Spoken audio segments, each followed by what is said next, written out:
Yeah.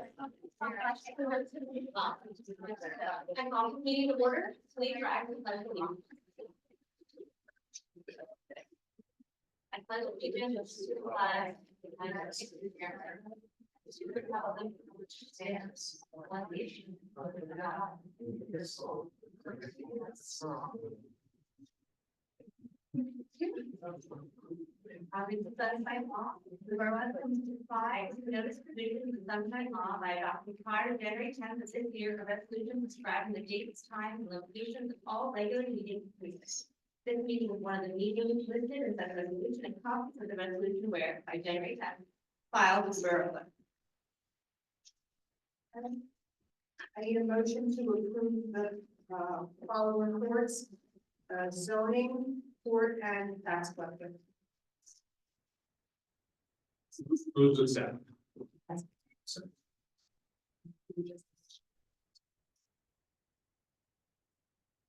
Okay, and I need approval from Commissioner Manley for approving the May 5th minutes. Without the only one left. Yes, Thank you. They're in front of you in the middle. there are already some. Oh, thank you. Next, we have the proclamation for National Gun Violence Awareness. So June is National Gun Violence Awareness Month, and we've invited Mayor Donnelly, a resident and founder of the New Jersey chapter of Moms Against Action, to read the following proclamation.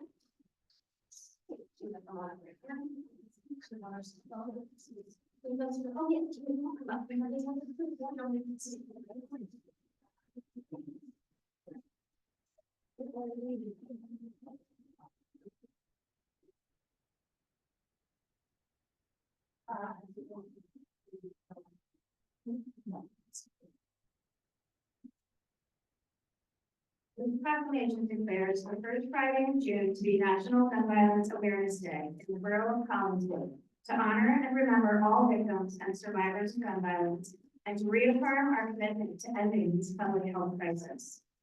Whereas every day in the United States, 120 lives are lost to gun violence, and more than 200 people are shot and wounded, totaling nearly 43,000 deaths annually. And whereas Americans are 26 times more likely to die by gun homicide than residents of other high-income countries. And whereas New Jersey experiences approximately 427 gun deaths each year, with a rate of 4.8 deaths per 100,000 residents, costing the state $5.3 billion annually, $168.9 million of which falls to taxpayers.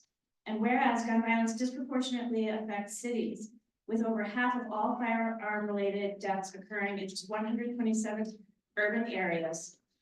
And whereas cities across the nation, including Collinswood, are implementing evidence-based strategies to reduce gun violence and are implementing evidence-based.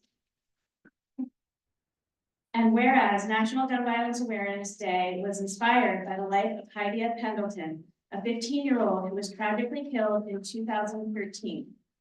On what would have been her 28th birthday, June 2nd, 2025, Americans will wear orange to honor her and all victims of gun violence. And whereas the color orange chosen by Hydea's friends symbolized the value of human life and has become the defining color of the gun violence prevention movement.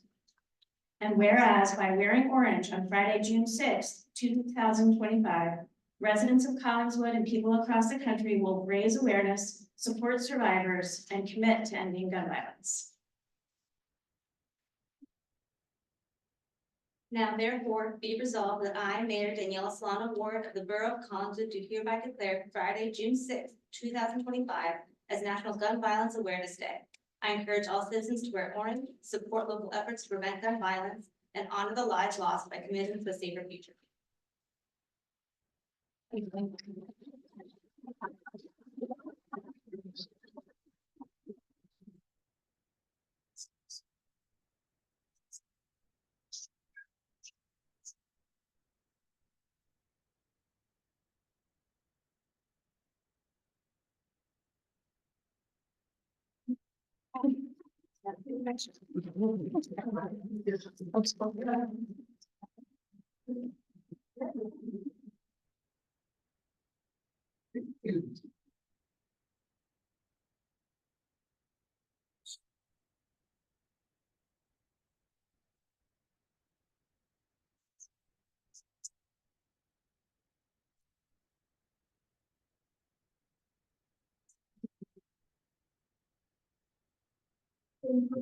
Moms and volunteers for being here tonight.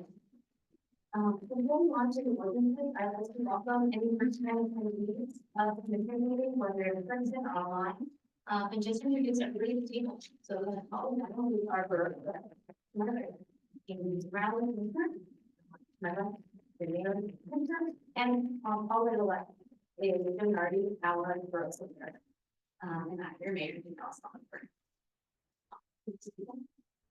We have a second reading of public hearing of ordinance 1806, amending the borough of Collinswood Code, amendments to the borough of Collinswood redevelopment plan for 627 Haddon Avenue. So this is the one that the property council on from the new property park. Jim, you could give us a quick. Sure. This is a development of the Ocean First Bank that basically will build a second floor and partial third floor on the bank building. It'll have 9 residential units. There'll be condos, there won't be for sale units, there'll be one affordable unit. And the redevelopment plan puts the zoning in place to allow that to happen. And then the project itself will kind of split the back parking lot so that the majority of the back parking lot will become a public parking. So that'll be remaining owned by the borough, and it's striped and fixed up, and it'll be not metered, there'll be kiosks installed back there. So this is setting the zoning in place to let them move forward with site plan, which will happen in probably the next couple. So before we vote on this is the moment for public comment. If anyone has a comment on this specific resolution, I'm sorry. Ordinance. This would be. Commissioner Mallon, Yes. Commissioner Henderson Riley, Yes. Mayor Swan Ward. Yeah. We have a second reading of public hearing of ordinance 1807, amending amendments to the borough code redevelopment plan for 24 West Collins Avenue. This is the public hearing. This is read on the hand of the law of the law, having to the house around town. And this is the opportunity for any comment.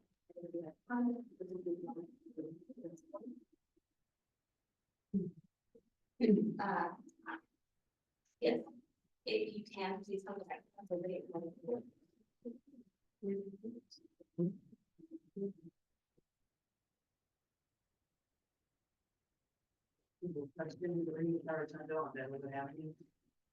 Would there be extended hours for this lounge? Did you call this a long time? Yes. So, what would it be, 24 hours? What would it be? You heard that it would be later evening, but it would not be. Yeah, no, it's not, my understanding is not 24 hour, it would be going for site plan. So the land is be subject to all our other borough ordinances. Down the road, and my question applies to the. Well, I believe they're coming into the planning board, the planning board at the end of this month. Okay, for use variance, I'm not sure if they apply for a site plan on that or not, but I think they're coming into the use. Okay. And then it's at which between the ones for us. And I have some feedback and then also just a question about the process because I'm not. I guess first is the feedback. I know personally as a college resident and as a mom, I'm very concerned about the public health impacts of having this far around in town and what does that look like? I know in the health, right, and Hadfield, and I walk by that cigar lounge with my son every time, it's like overpowering sense. And he has asthma and he coughs. And having that in Collinswood is not something that I'm happy about, and I know I've talked to a lot of other people who have similar concerns. And so I'm just, you know, I was surprised to see this on the event tonight, I think, and like, I'm just talking through like, what's the pipeline and when it sees for more public comment, because I know I've talked to a couple of other friends who are like, oh yeah, we did it, but it's happening so fast. But I think that is, you know, the biggest concern I have is the public health impact, but also probably the place where a lot of families and a lot of kids that I know personally, like that's on speak that I would ever want to be using personally, but I also think that's a lot of true for a lot of people. So I know people had hopes that like that space would be space that would be more accessible for the whole community. And I'm just personally very concerned and I want to talk to that. So I'm not, so anyway, so that's my feedback. But also, I just don't understand like where are we at? Like, there was an article about this 2 months ago, they had this idea, and now suddenly it's on the agenda, and they're like approving this use case exception, which also, I guess maybe this is piece of feedback, but like, I feel like there's these all rules about whether you can't use commercial property for except for when somebody developer comes in and thinks, oh, I want to help burn out, and we it's not that. But so where's the like space for more public comment? So this is the second reading of this ordinance. Generally, there's a first reading, there's a second reading. So the first reading is when it's introduced to the public. And the second reading is where we would be hearing feedback as the hearing. I will be momentarily making a motion because of this July 7th. Because as we came in kind of in the middle of this, there's new information from the water. With the others, and you know, it's between 3 spaces in the firehouse. And the way that it's been described to me, it's going to be like in the back half. So we're like the parking lot, go back to the community, and there would be some sort of a buffer between that and the front coffee shop, and there's a lot of space between the two.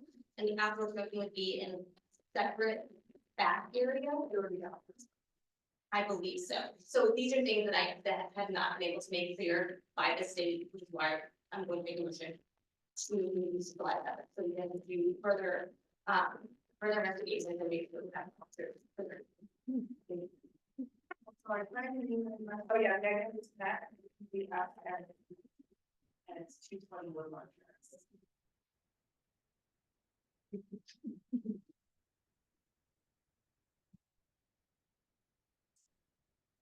Hi, Lee Rossi, from 14 East Point Avenue.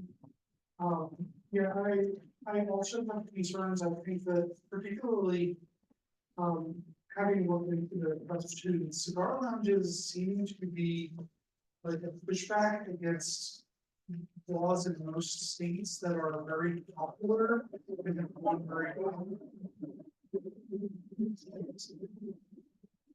And that have workers sleep from secondhand smoke in most kinds of establishments.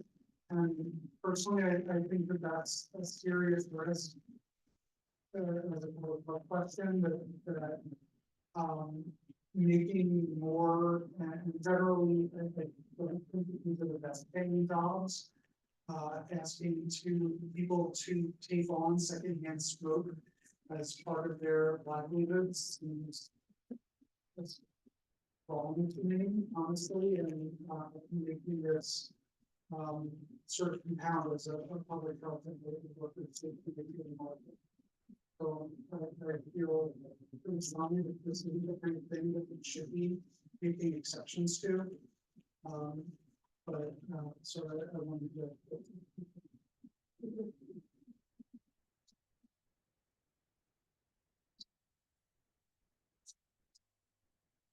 So due to the many issues that some people have raised, and the lack of answers that purely because of time and because of the quick turnover, we have not been able to ascertain as of yet.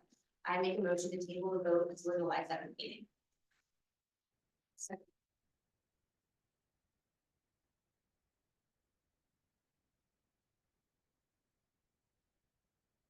We have the second reading of public hearing of ordinance 1808 capital improvement fund for Salt Barn and Hocker Park. So we need to buy a salt barn, so it costs about $150,000. Apparently that's a fair value and only going up with time. So we need to move on now because it will only need to go up. And another $50,000 to finish the concrete part. So that's what this work. Is there any public comment on the ordinance now time? That's the end.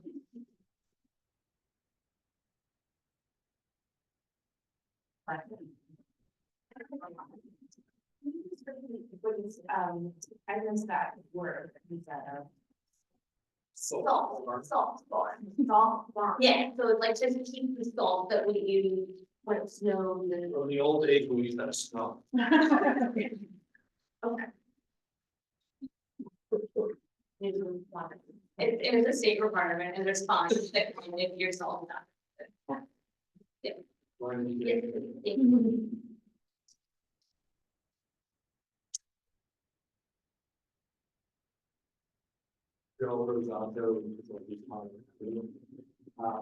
we located? The salt barn is located at the old food facility that is on. Not very far. Size of the cell phone. I've seen them very large. It's kind of replacing buildings that exist that have been there before. It's a new one that water doesn't come in roof. Well, so it's a large structure, but it's, we chose the area considering the neighbors now. So I don't know if anyone here is living on Delaware Connolly, but they are very big individuals, with what they deal with. What we plan on, the old fire bill, we get it that we have. So it's plain sense, we saw it all well out. Steve, the question is what the size? It's okay. I know you. It was 60 by 60, it's a little bit, usually can be. That's Steve Durio, superintendent of public works. Okay, pretty good. Sure.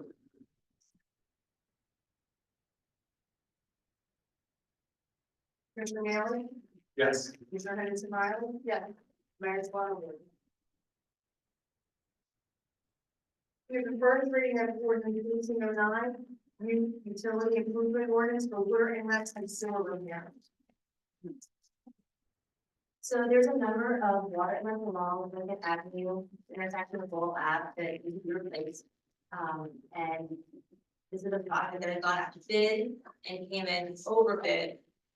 So they're going back to the drawing board to rebid the project and they're going to tie it in with sewer repairs on Ritchie Ave on the other side of 130.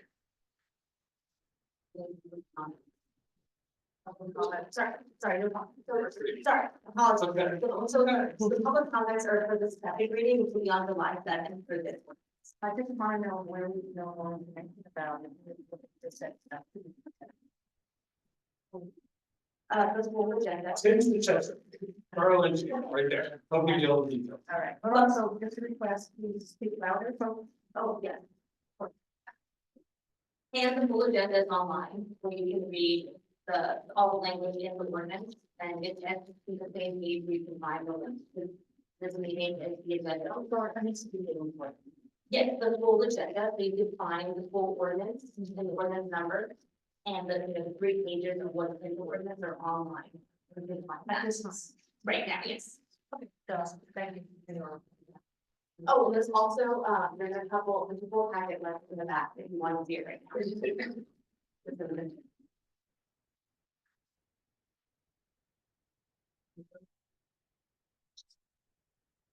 Commissioner Manley, Yes. Commissioner Henderson Riley. Yeah. And Mayor Swanton. Now we have public comment on the resolution items. This is specific for the items that are on the agenda. Mayor, when I speak now regarding, gun violence or wait for other public comment? I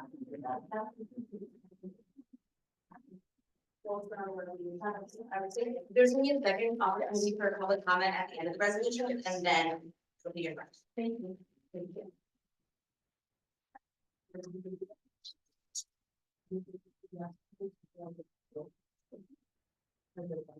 Approval of Independence Day celebration? Yes. Yes. Award of contract and BM fireworks? Yes. Requesting approval of items of revenue and appropriation for the Clean Communities Grant?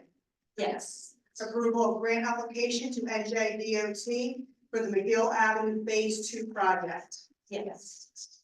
Appointment of a Class 3 member to the Collinsville Planning Board? Commissioner Amy Henderson Riley? Yes. Authorizing to renew commodity resale system and enter into a commodity resale agreement? Authorizing the renewal and then New Jersey Sustainable Energy Loan Committee, NJSEM? Yes. Only I abstain, because here's our office does some work. So, Thank you. And this will be roll call vote introduction and approval of the 2025 Business Improvement District. Commissioner Malley? yes. Commissioner Henderson Riley? Yes. Vice Chair Ward? Yes. Holly, there's a public hearing on this, right? Oh, yes, there will be a public hearing. Just to be said, so with on this, so the business improvement district budget is a kind of approving process under state law. We introduce it here, and then there's a public hearing on it at the July meeting, it's done by resolutions, it's not an ordinance. But we kind of introduce it, and then there's a public hearing on the bid budget, which is what the budget that the business can pay in. Covers, events like trade fair and advertising and all kinds of things. So there'll be a public hearing on that, even though it says introduction and approval, not approving it tonight. There's a public hearing in the July 7th meeting, and that's when it'll be up for a vote again. Okay. Yes, Thank you. We'll be voting on July 7th, we'll be voting there, the public That's- hearing on it. Yes. Replacement of a tenured max assessor Yes. Yes. and approving the payment of bills as presented by the CFO. Yes.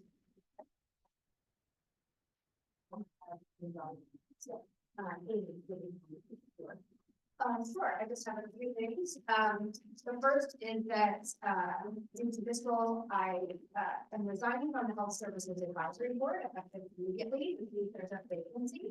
The advisory board is a volunteer group in town that makes recommendations to the commissioners.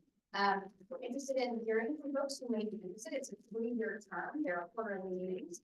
If you'd like to apply, that information is on the Borough College social media.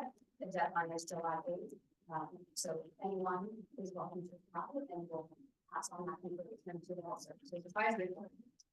Secondly, in this role, I wanted to mention several different events that are coming up. The first is the Pride pop-up that will be this Saturday, June 7th, from 4 to 7 p.m. That's put on by the Congress Pride Committee. It's the third annual event. And this looks like a really great celebration. So I'd like to have this as an open invitation for folks to come. It's going to include live performances, vendors, food, activities, the welcoming space for individuals, people to be who they are authentically. It's an inclusive event and it's a joyful event. So please make sure to come this Saturday. In addition, if you haven't been recently to Second Saturday, we have some new energy in the Second Saturday programming. And Second Saturday this month will be June 14th, and it is also Pride themed. So that will be from 4 until 8 p.m. And that'll be shutting down Powell Lane. Also family friendly, there's a chalk the walk zone where you can add positive messages of pride for the community. So please also mark the calendar for that event. Meanwhile, this week is the Haddon Township Pride Parade. That ends at the corner of Cuthbert and Haddon, I believe. So may impact traffic, but that is this Thursday. So lots of good events for Pride Month. It's just started yesterday. We want to continue all of the great work and the tradition of Hollywood fully supporting LGBT rights and visibility. In addition, this month we are celebrating Juneteenth.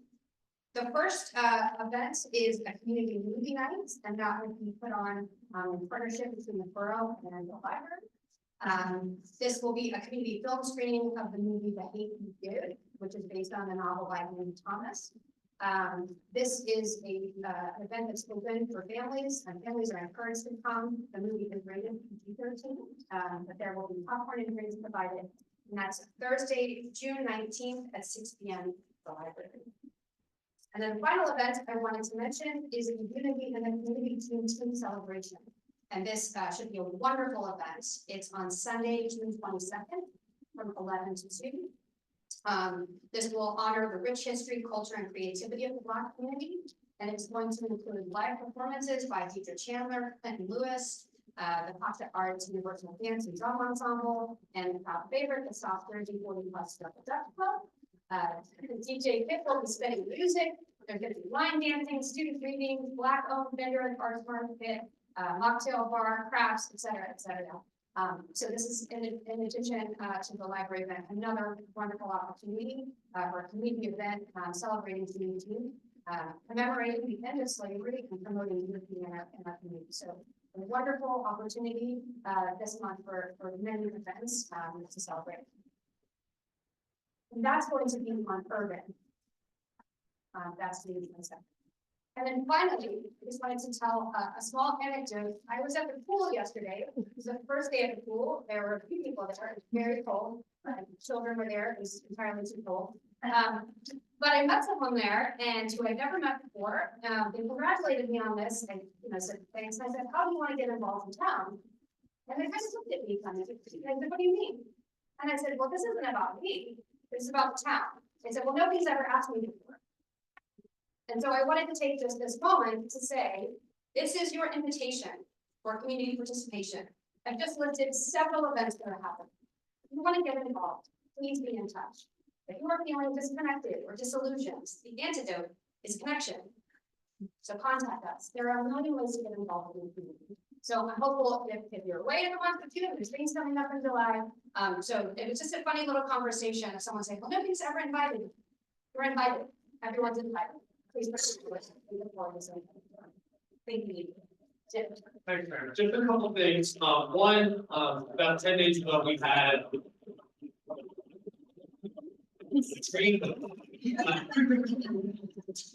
we had one of our, the premier event, the festival, the Mayfair. I want to thank everyone that was involved in it. It is a Herculean effort to make that happen. So many volunteers, so many people get involved. To Kelsey, Lindsay, Pauline, the borough staff, the last month or so before this happens, there is nothing else that is going on. It's a Herculean effort. I want to thank them all for that. As always, it went off really without a hitch. After 30 some years, we're actually getting good at some of the things that we do. But I want to thank them all. I'm looking forward to next year, because they're already smart. Keep an eye out for all the 4th of July activities. We won't be here again before the 4th happens.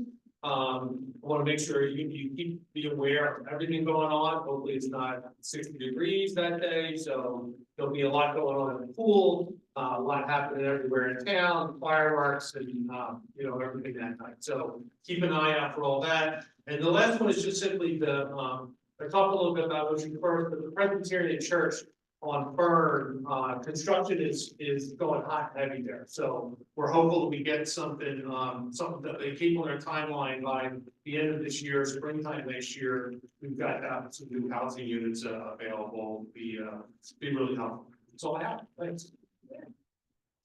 I'm going to start out by congratulating our artists and line team that completed May 21st to 24th at the Worlds. Team Space Rap placed 5th, which is the second highest place in the 13 years of cons that has had artists and line. With two of their high seniors earning scholarships month to month. Team Hamster placed 12th in their division, representing Sweden and Maine North Elementary. Great. That's the answer. Great answer. And Team Larry Kahn plays 15 and representing a combination of CHS, middle school as well as homeschool students. So, basically the 120 kids participating on the Maya this year, the 50 plus volunteers that helped make that happen. And registration for next season happens in September, so stay tuned. Speaking of students, I'd like to offer an early congratulations and public recognition of the hard work of the 175 PHS seniors who projected to graduate on June 20th. I'm sure this board and community are all equally proud of your accomplishments and collectively wish you luck on post-graduation endeavors, whichever path our seniors choose to follow. Albeit being the coldest May here on record, it was a fantastic day. It was my first one volunteering at 6 to 8 a.m. shift. And man, it really is a well-oiled machine. The Department of Public Works is fantastic. Our volunteers are fantastic. I'm going to shout out more drums and did a fantastic job of sharing such a special event that's really at the heart of many in our town. Quick little recap, in the first 100 days of this new administration, we are familiarizing ourselves with our staff, their roles and their responsibilities. We'll be working on the website and hope to add information very soon so the public can more easily access the many communities that we already have, and see who is on them and a more robust calendar of all their meetings, although not all of the meetings are public, but at least we can be able to find who sits on these committees and how you can get in touch with them if you have something, pertinent. Stay tuned for office hours. Jim, Amy, myself, wish to make ourselves available to all of you in a way that you can schedule it. Lastly, we have a special meeting set for June 25th at 3 o'clock.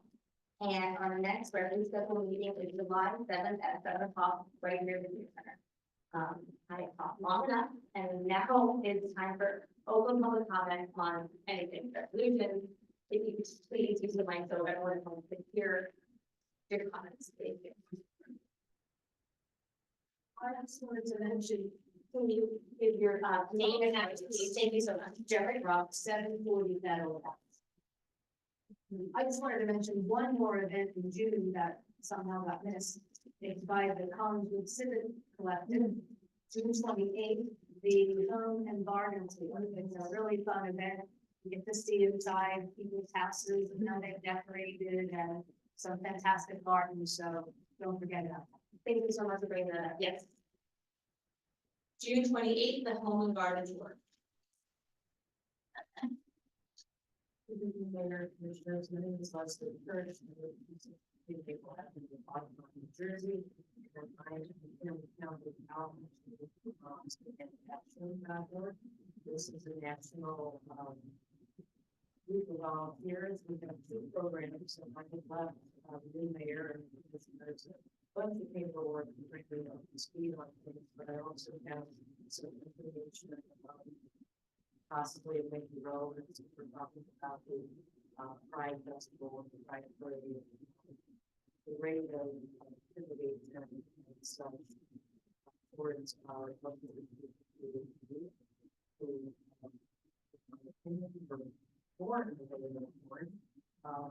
that rate is going up, and what we're finding with gun violence now, today, to give you a sense of things, gun violence is now the #1 killer of children in this country, and people are 26% more likely to die in this country than anywhere else due to gun violence. We have about 46 million children that live in a home that doesn't have a secure gun, and that's where the SmartForKids.org program comes into play, because it's not their responsibility to secure and model responsibility. The smart is secure, and this is modeling responsible one every year as a gun owner. That's what I grew up with. Asking, and this is what we're also trying to do nationally, and the program is approved by the National PTA, the New Jersey PTA, the New Jersey EA, and the New Jersey Department of Education.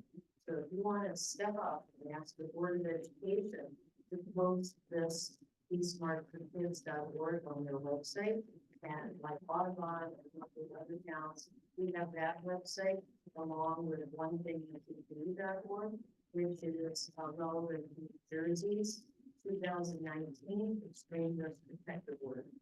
And I'm not sure, I'm trying not to watch the news lately, but there was an incident in Boulder, Colorado.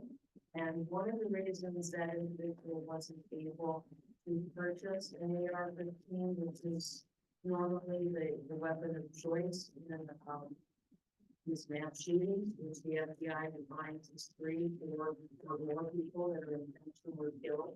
We had 630 of those in 2023, and we averaged in the last 10 years from 585 to 610. That seems too much to me.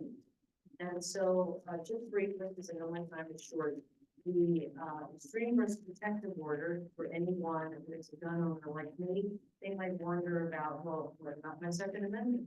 What about due process? That's what a red flag law is. In Boulder, Colorado, state of Colorado has a red flag law. And we were able in New Jersey to intercept someone that was trying to copycat the slaughter of Jewish people in Pittsburgh several years ago. But because he was on our radar and they had been aware of what was going on, they did a wellness check. That was the law enforcement's call as to whether or not they should issue a temporary extreme risk protective order. And in doing so, every judge that's part of this program is on call 24/7.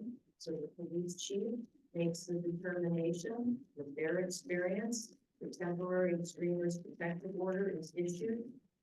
The police force goes to the home, removes the gun and ammunition, and here's the due process. That individual could be a man, a woman, teenager, could be somebody you know, somebody you work with, someone that's not well. And you know that there's additional risk because there are guns that are not secure in the home. And the individual must go before the court in New Jersey within 10 days. It's mandatory. And they would state their case.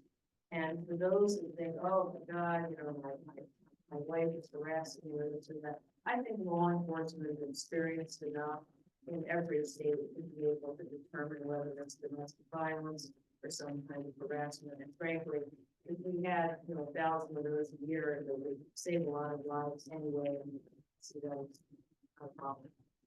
So anyway, thank you very much. We had about 1,200 temporary extreme risk protective orders issued in 2022, and approximately 710 people got all their weapons on the ammunition bag, and the remaining number did not.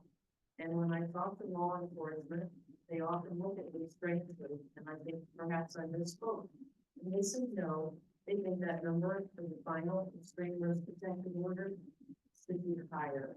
And that's why we're trying to educate judges so that people can't get off because they know somebody.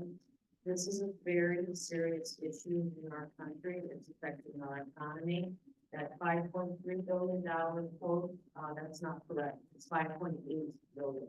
And New Jersey is the 4th safest state in this country. We spend well over $530 billion nationally on everything that has to do with gun violence. And one last thing, I very much appreciate your patience. Children are beginning to understand because they have to do shooter drills and the preschool kids do it to put the little star. It's becoming very mainstream. It's a little difficult to not see that. And they're starting to wonder, are adults not able to protect us or do they not want to?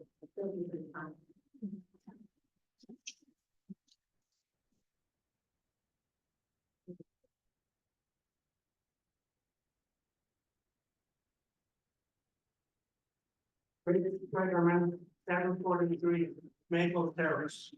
2 things. I tried to unload the town fire on the website. It will not unload because it's not a secure site. Number 2, 3 of the last 4 weeks, the greens have not been picked up on Maple Terrace. They were picked up on Friday and mixed in with the garbage. Thank you. We'll check on, Steve will check on. Whatever your yard waste can pick up, just give us a call. If it doesn't get picked up a week, just call into the whole bar. Okay? No, Okay. it's everybody else. Oh, okay, well, if you see it out there and you want to get it picked up, just give us a call. How would it work? Oh, it works. I can fill out the little form online, but that's easy. Okay. Thank you. Oh, all right.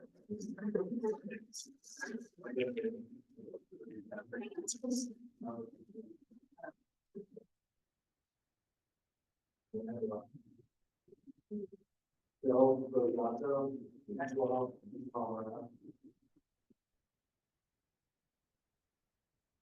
good evening, congratulations on your appointments. I'm excited about continuing moving forward. Thank you for participating in the American Legion post Memorial Day celebrations. We were the kind of respect for his organization, its history, and its future is really strong. I'd like to address you, Commissioner, and the entire conflict community. I was wondering if you were aware of the post, the American Legion post on Atlantic Avenue. The resource for vets and first responders, and I would also wish you to continue to be an educational and supportive resource for the entire community. The last few years, I've become more actively involved in the post out of respect for my family members who have served. And I truly believe there is unlimited potential that collaborative and community-driven membership would create in our town. I understand that the school district and post have a solid working relationship, but I feel many of our residents do not know anything about the American Legion Post. Becoming a member is easy and crazy affordable, $20 to $25 a year. And what you get from that price is the knowledge that you have contributed to the growth and prosperity of the American Legion Post, which, if my generation, our generation, does not become members and assist in its presence, then the post it's building and land will not be around for our children. With connection and membership, you have access to a 6-lane bowling alley, pool table, party space, music and fundraiser venues, and a place to host after school and community clubs inside and on the ground outside. You can be associated even if you have no military affiliation. This membership is called a friend of the post, and it is a category that is in desperate need of more members.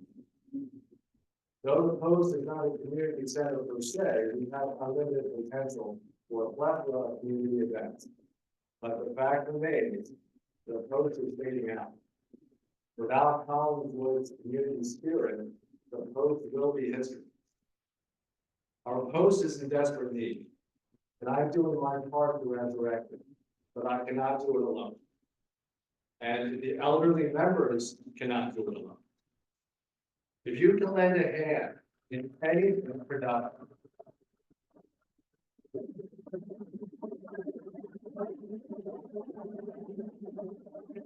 if you can lend a hand in anything productive, whether it be helping me with the lawn and landscaping, painting, carpentry, anything mechanical, promoting it on social media, advertising, anything that supports our community, it would be welcome.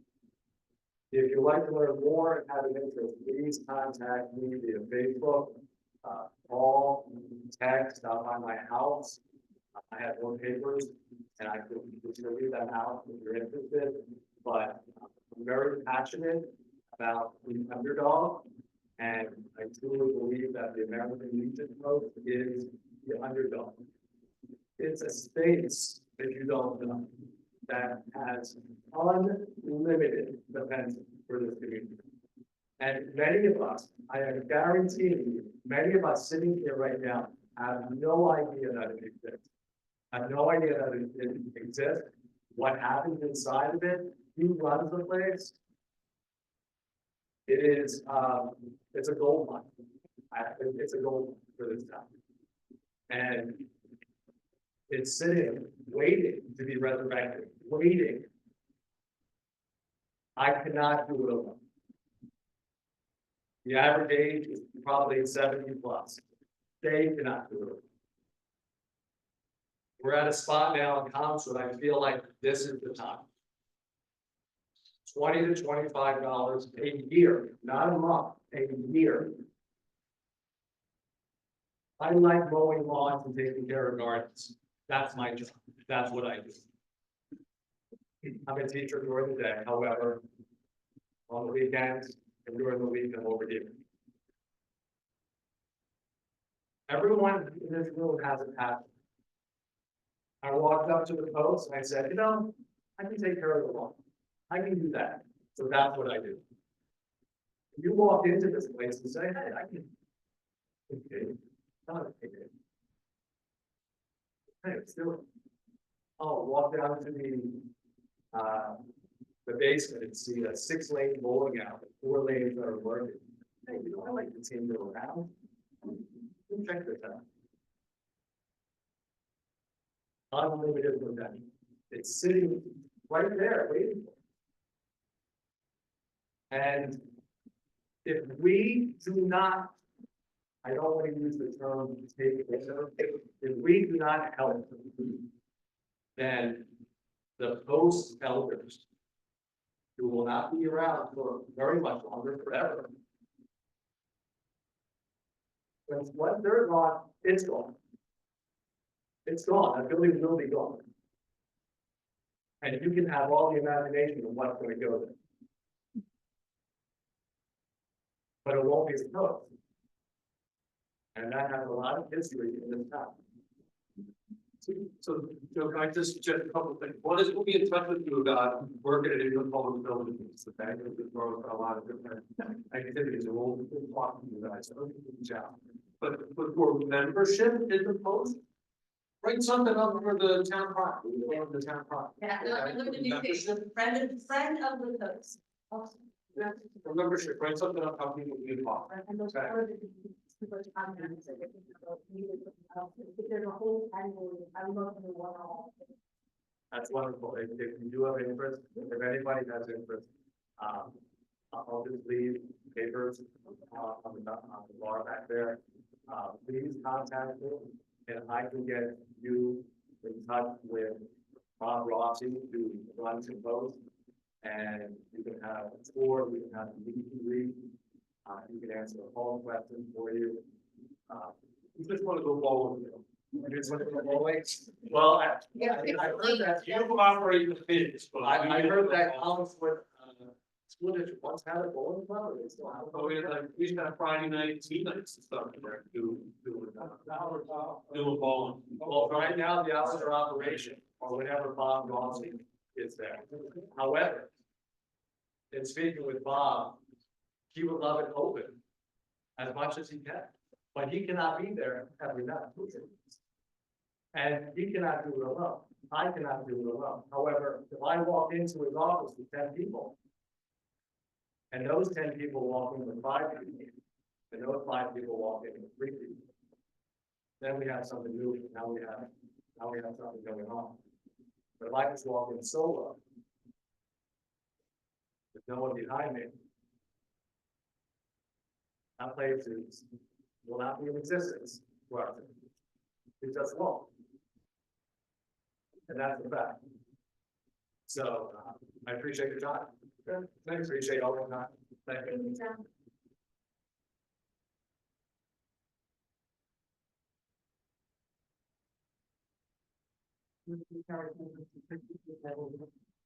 I heard Ms. Romano say that 1 out of the 9 units being prepared for redevelopment. And it prompted me to ask, where is Collinswood in terms of that? Are we behind what we need to be? Do we have plenty of affordable housing? Can somebody like to take overview of how the situation is? Sure, so the special meeting at the end of the month is to adopt the latest version of our compliance plan. We're in compliance with the affordable housing laws. We're meeting the new statute, set out all kinds of new plans, filings that we have to do. We're on course to have that done. We have an ordinance in place that requires any construction over 5 units or more affordable units required. Yeah, so we're moving, we would have had a lot more of the water tower, the plan to have the water tower move forward, but the thing about it is different, so. But that's where it is. Not special meeting just during the bill, that is open to.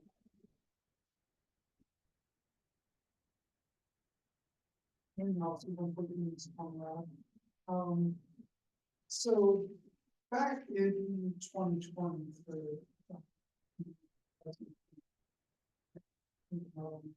we had a ordinance that asked the put forward fairly ambitious targets for renewable energy for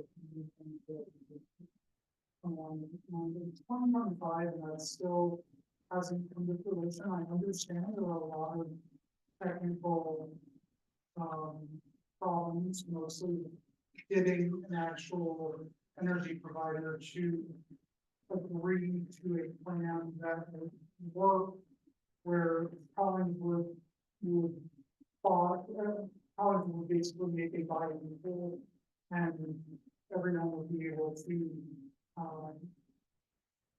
buy renewable energy unless they opted out from this pool, essentially to replace your default provider. So that the goal when we put this forward was to move us to a higher renewable energy target. We had specific numbers in the original resolution that we had put out to petition. I know that I think it was either at the end of last year or earlier this year, the previous board did modify that to move it to 10% above the state minimum for renewable energy.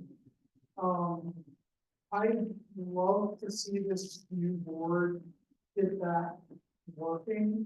If not, I'd love to see some other way. How do we get more renewable energy in Collins? Because I think it's more important than ever. I see more and more, I walk my dog, I see more and more cars pulled into people's houses, and that's only great if that's all coming from renewable sources. Then we're actually taking steps and taking things out. So I'm interested in when we have office hours to meet to discuss, because I have thoughts, and I know people who do look into this on a deeper level and what we can do as a municipality. But I've for a long time thought that Collinswood should be an example setter in terms of getting more renewable energy from people. So I'd like us to see either by existing ordinances if possible, or if not, if there are new measures that can be taken, that we can really get our town-wide renewable energy proportion up. I think it's something we really can achieve. And it's something that we can do as a town. That I think I do believe in the idea of Collingwood as a leader, because we are seen as a town that has a lot of consciousness around environmental issues. I think that's wonderful, but I want to make sure we're making that happen. So thank you.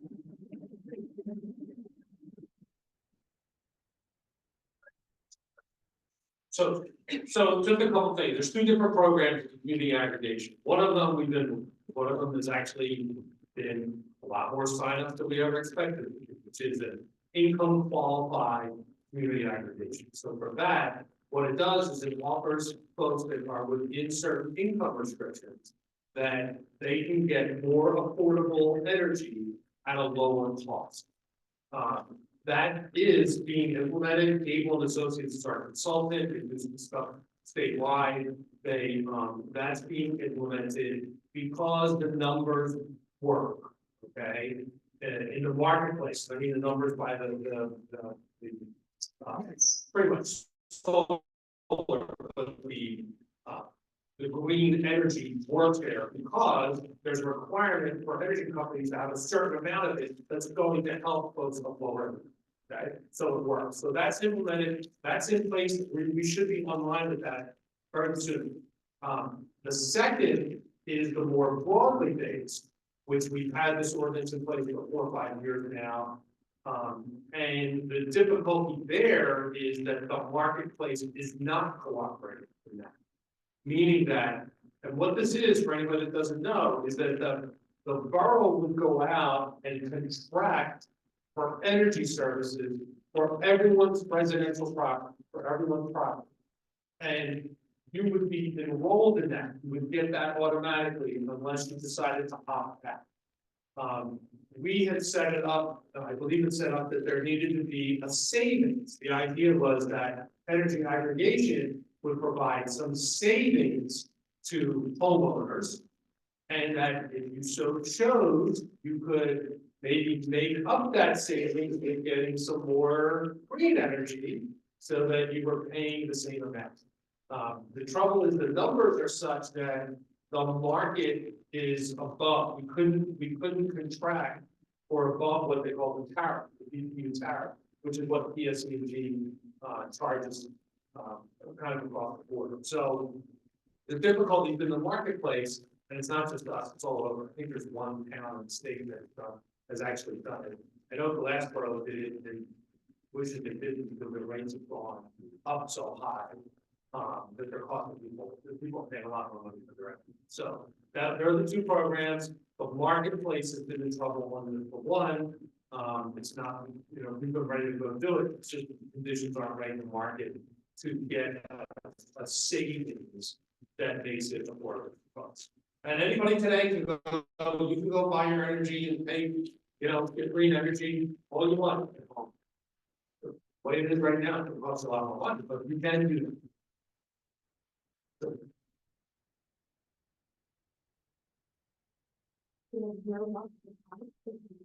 Anyone on?